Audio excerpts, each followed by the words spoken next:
This is our second discussion group of Because of Winn-Dixie by Kate DiCamillo. Okay, so one of the reactions I had was like, how can Winn-Dixie be under the chair when while Opal and her dad had already looked under the chair for her earlier.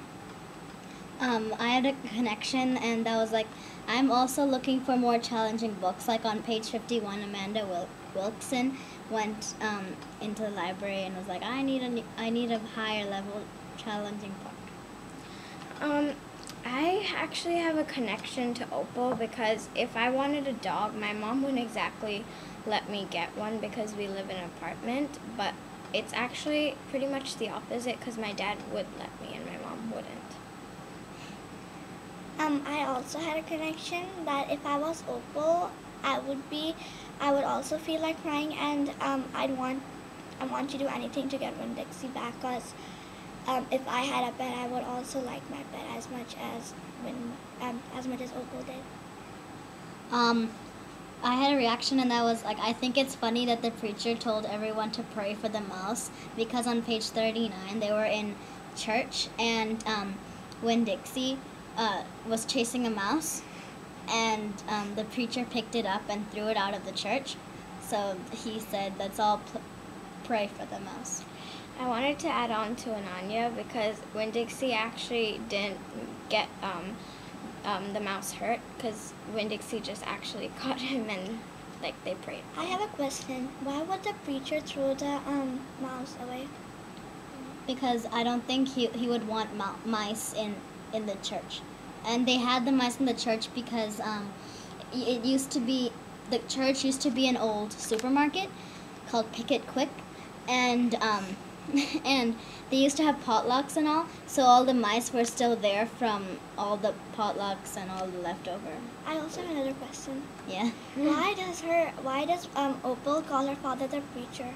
The preacher. Yeah.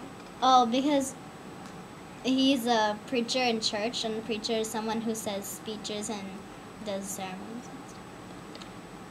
I have a reaction. Well, sort of in the middle of the book, she makes Gloria dumb. She's actually blind, and she doesn't exactly have any friends, so Opal was actually her first friend, and everybody thinks of her as she's a witch. Yeah, and I had a connection because on page 41, Opal was in the library, and Winn-Dixie was standing up against the window, and the librarian thought Winn-Dixie was a bear because of past experiences. So I had a connection, and once I saw my mom saw me on the floor, and I had a black jacket on, and I was picking up a ball, and I was on my all fours, so she thought I was a dog. Well, I also have a connection because once I had a doll when I was gonna sleep. It was sitting right on the next to my bed, and I saw this shadow. I'm just like, that's a witch, because I was small, so I didn't know anything about it. I also have a connection, but it's different. It's when I was 6 years old, I had a hamster, and it ran away, and that's how I felt. Like I wanted to go and find the hamster, and it was hiding underneath the table. I also had a hamster, and the same thing happened to me, and it actually ran down the stairs in my building. That's from the 8th floor to the 1st floor. And then we finally found him, but then he was starving, and he ended up dying. Oh, that's sad. I had a reaction. I think it's cool how Winn-Dixie looked as if he was listening to Opal, because on page 23, when Opal just got Winn-Dixie from the supermarket called Winn-Dixie, she brought him home and was bathing him, and she was talking to Winn-Dixie about her mama, and so Winn-Dixie looked at her really hard and started to sneeze because of looking her I had a reaction.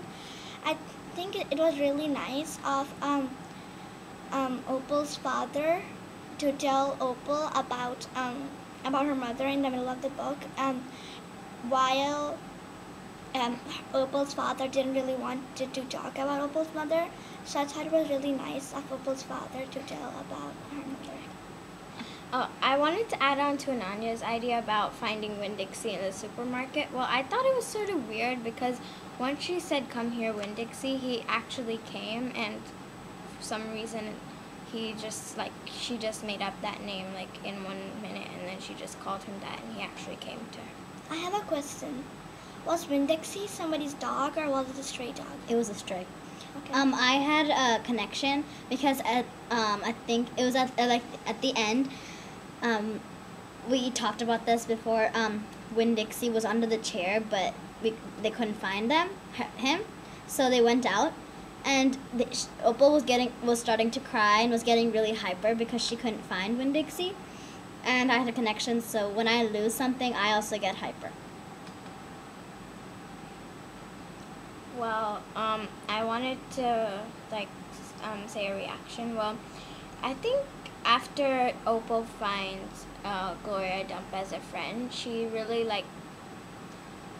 she likes it that she has someone to talk to whatever she wants to talk about, because usually she's like the only one. And then she found Winn-Dixie, and then she found Gloria. I have a connection to what Anida said.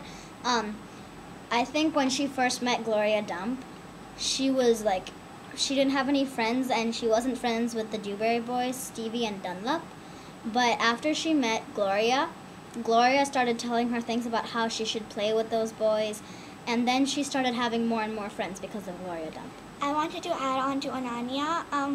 What I learned about this book was that you shouldn't judge people out of their appearance, because in the middle in the book,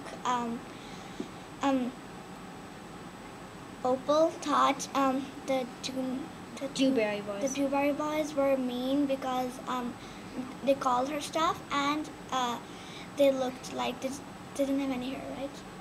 Yeah, she called them baldy-headed babies. Yeah, and then at the end of the book, and they were nice to her. So what I learned is that you shouldn't judge people from their outsides.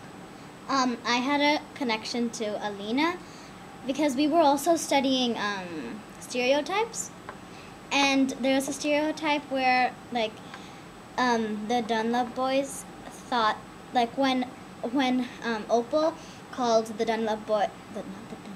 the Dewberry Boys baldy-headed babies, they were really surprised because they wouldn't think that the preacher's daughter would act like that and talk like that.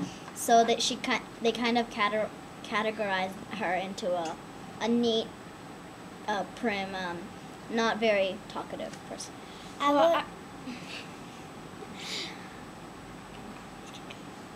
Okay, well, I was just gonna say that I wanted to ask Alina, was that a stereotype that she was talking about just now? Yeah. What I wanted to say was that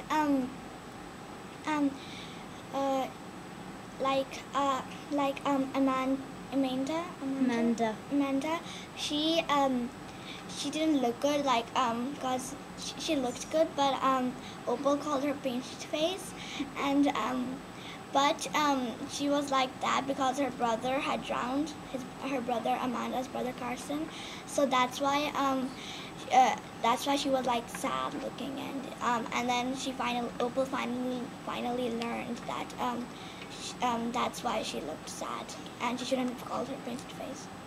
I have a connection to what Alina said. I had a reaction that's really sad, that because her brother Carson drowned when he was only 5, and that's why Amanda was pinched face. Okay, so this was our second discussion group. Bye for now.